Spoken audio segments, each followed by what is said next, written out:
Can you think of anything you would like to change about yourself or your life?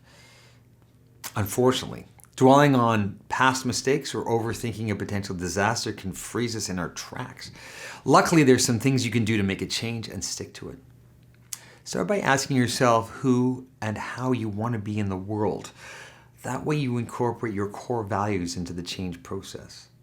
By focusing on your future self, you're better equipped to refrain from the distractions in the present that may pull you back into old patterns. Next, take action.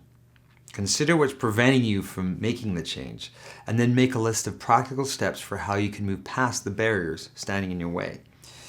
Change means doing things differently, so step outside your comfort zone and think of new ways to accomplish your goals. Remember, there are bound to be some hiccups along the way. Be kind to yourself when you experience setbacks, and always keep your future self in mind. If you have a question or topic you'd like us to consider, please let us know.